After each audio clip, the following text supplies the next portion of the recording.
ಚಾಲಕನ ನಿಯಂತ್ರಣ ತಪ್ಪಿ ಬಸ್ ಪಲ್ಟಿಯಾಗಿ ವಿದ್ಯಾರ್ಥಿಗಳು ಗಾಯಗೊಂಡಿದ್ದಾರೆ. 40ಕ್ಕೂ ಹೆಚ್ಚು ವಿದ್ಯಾರ್ಥಿಗಳಿಗೆ ಗಾಯವಾಗಿದೆ. ಉತ್ತರ ಕನ್ನಡ ಜಿಲ್ಲೆಯ ಜೋಯಿಡಾ ತಾಲೂಕಿನ ಗಣೇಶಗುಡಿ ಬಳಿ ಈ ಘಟನೆ ನಡೆದಿರೋದು. ಚಿತ್ರದುರ್ಗ ಜಿಲ್ಲೆಯ ಹೊಸಗುರ್ಗಾದ ಸೇಂಟ್ ಆಂಟೋನಿ ಪ್ರೌಢಶಾಲೆಯ ವಿದ್ಯಾರ್ಥಿಗಳು ಇವರಾಗಿದ್ದು 3 ಖಾಸಗಿ ಬಸ್ನಲ್ಲಿ ದಾಂಡೇಲಿ ಜೋಯಿಡಾಗೆ ಪ್ರವಾಸಕ್ಕೆ ಅಂತ ಹೋಗಿರ್ತಾರೆ. ಜೋಯಿಡಾ ತಾಲೂಕಿನ ಮೌಲಂಗಿ ಬಳಿಯ ಹೋಮ್ ಸ್ಟೇಯೊಂದರಲ್ಲಿ ತಂಗಿದ್ದ ಇವರು ಗಣೇಶಗುಡಿಯಲ್ಲಿ ಜಲಸಾಹಸ ಕ್ರೀಡೆಗೆ ಭಾಗಿಯಾಗಿ ತೆರಳುತ್ತಾ ಇದ್ದಂತಹ ಸಂದರ್ಭದಲ್ಲಿ ಚಾಲಕನ ನಿಯಂತ್ರಣ ತಪ್ಪಿ ಈ ಘಟನೆ ನಡೆದಿದೆ. ಸ್ಥಳೀಯರ ಸಹಾಯದಿಂದ ಮಕ್ಕಳನ್ನ ಬಸ್ನಿಂದ ಹೊರತೆಗೆದಿದ್ದು ದಾಂಡೇಲಿ ಸರ್ಕಾರಿ ಆಸ್ಪತ್ರೆಯಲ್ಲಿ ಅವರಿಗೆ ಚಿಕಿತ್ಸೆಯನ್ನ ಕೊಡಲಾಗಿದೆ.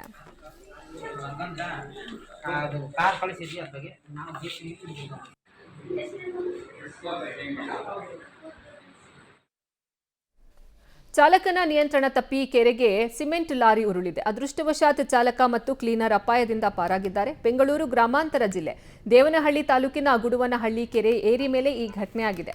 ವಿಜಯಪುರದಿಂದ ದೇವನಹಳ್ಳಿ ಕಡೆಗೆ ಲಾರಿ ಸಂಚಾರ ಮಾಡ್ತಾ ಇರುತ್ತೆ. ಕ್ಲೀನರ್ ಹಾಗೂ ಚಾಲಕನ ರಕ್ಷಣೆಯನ್ನ ಸ್ಥಳೀಯರು ಮಾಡಿದ್ದಾರೆ.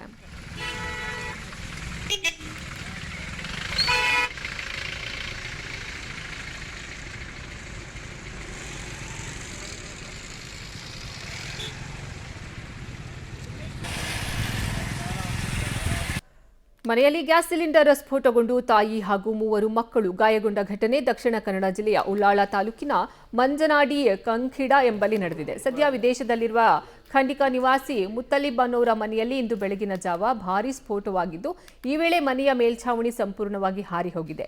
ಒಂದೇ ಕೋಣೆಯಲ್ಲಿ ತಾಯಿ ಹಾಗೂ 3 ಮಕ್ಕಳು ಮಲಗಿದ್ದು ಅಲ್ಲಿ ಸಂಪೂರ್ಣ ಬೆಂಕಿ ಆವರಿಸಿ ಮಂಚ ಕಪಾಟು ಸಂಪೂರ್ಣವಾಗಿ ಸುಟ್ಟು ಕರಕಲಾಗಿದೆ. ಸ್ಫೋಟದ ವೇಳೆ ತಾಯಿ ಜೊತೆ ಮಲಗಿದ್ದ ದೊಡ್ಡ ಮಗಳು ಬಾಗಿಲು ತೆರೆದು ಹೊರಬಂದು ಸ್ಥಳೀಯರಿಗೆ ವಿಚಾರವನ್ನ ತಿಳಿಸಿದ್ದು ತಕ್ಷಣ ಗಾಯಗೊಂಡ ತಾಯಿ ಹಾಗೂ 3 ಮಕ್ಕಳನ್ನ ದೇರಳಕಟ್ಟೆಯ ಖಾಸಗಿ ಆಸ್ಪತ್ರೆಗೆ ದಾಖಲಿಸಲಾಗಿದೆ.